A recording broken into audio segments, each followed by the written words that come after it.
Gaslight District is the latest show from the animation studio Glitch, written and created by Canadian animator Nick Shopko, who also goes by nickname Part-Time Seagull. Glitch describes the show as supernatural crime series about a family of undead gangsters in a town where death means nothing. This indie show features stunning animation, intriguing world building, and some outstanding characters voiced by very talented actors, such as Alana Fitzgerald, Jason Murnoka, Michael Kovac, and many more. The main characters are just so well written that immediately when I saw them in action, I just had to break down their stellar characterization. So without further ado, let's get into them. The first character to break down is Mutt. Mutt is probably the least captivating character from the squad, in my opinion. He's an older brother of Ken the Butcher, and in one word, you could describe him as a scumbag. He very much completes the silly supporting duo with Breadhead, which I love. Mutt is based off of a character called Tarman from the film Return of the Living Dead from 1985, a popular zombie horror film that received several sequels. Tarman is a main antagonist of the movie and a highly decomposing zombie. Here you could say that Mutt's slimy appearance is a nod to Tarman's decomposing body. Moreover, concerning Mutt's aesthetic, he's dressed in a black coat and a hat, which only adds to his mafia persona. Also, a quirky addition is that Mutt has his nails painted black, which I found such a cool detail since he's the only character with painted nails in the show. As for his personality, Mutt is cunning and traitorous. We could see him immediately persuading Mel to work for him instead of Ken, since Mutt appreciated her skills. And he was the first one to turn against Ken to support Mel's radical plan. I think this only underlines his roller coaster-like dynamic with his younger brother. Although he lies, cheats, and is very self-centered, I think he cares about his family in his own reserved way, and would be prepared to defend them if necessary, or maybe as long as it would be more beneficial for him. Next one we'll dive into is Breadhead. Breadhead is an amazing comedic relief to the show. He seems very silly and has a great sibling-like dynamic with Mel. Brett is an accidental son of Ken, which was stated by the creator himself.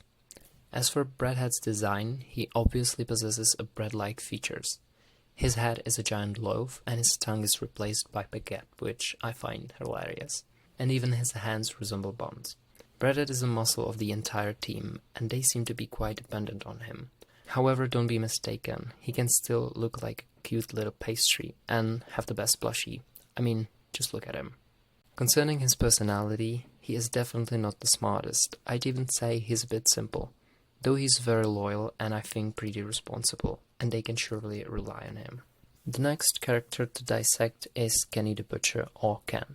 He's the leader of their entire squad and a father figure to Breadhead and of course Mel. You could describe him loosely as a daddy with anger issues. His design is very Butcher-esque. Ken has an apron, green skin, red eyes, and scars all over his body.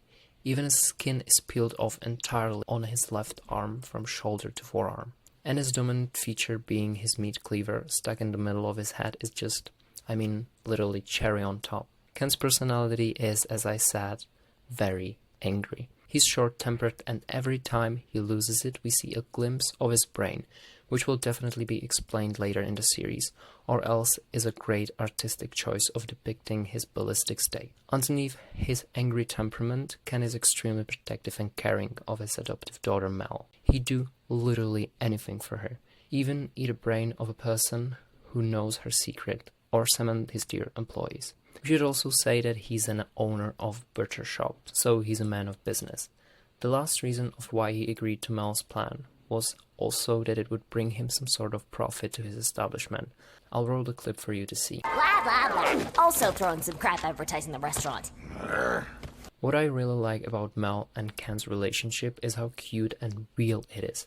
He loves her, and she loves him 1,000 times back. I think Ken kinda sees himself in her. They are both very strong personalities and extremely ambitious.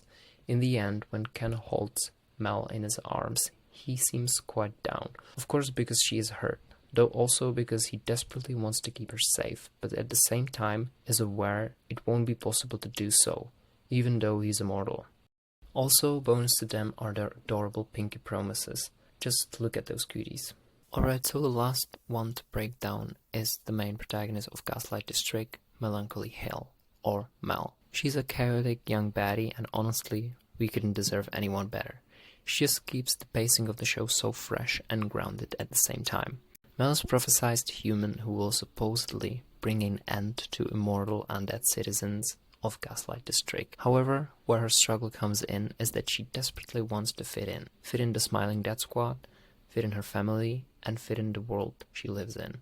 Her insecurity stems from her fear of loneliness.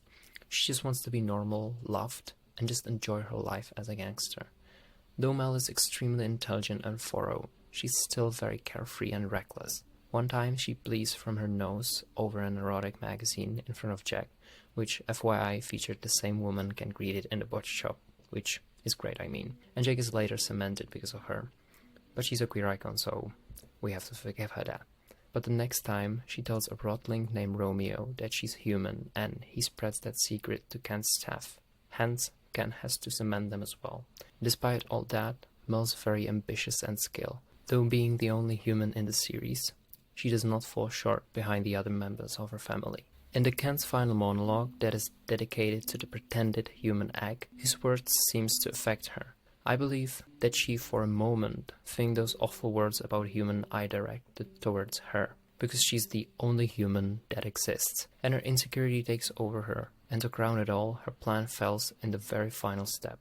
Her position is once yet threatened, and her insecurity prevails. Here we're left on a cliffhanger by the creator, so that's all I have for the time being. Overall, Mel is without a doubt my favorite. She's a definition of fresh and lively character with a huge undertone of compelling chaos. I have to show this scene even if you've seen it a million times. I'm invincible! Me! A member of the Smiling Dead! I just can't wait to see how things will develop for the characters. The world building and lore is just impeccable, and don't get me started on the animation, because that looks like $1 million budget show. I certainly hope Gaslight District's quality will once and for all shut the annoying, eager fans of the amazing digital circus, and we can all enjoy both shows that reminds us that indie animation is big and should be celebrated as a piece of art, because it really is. Thank you so much for your attention. I hope you enjoyed this breakdown video. Don't forget to like and subscribe, and of course watch Gaslight District if you haven't. You can also write down in the comments who is your favorite character and why. Till next time, take care.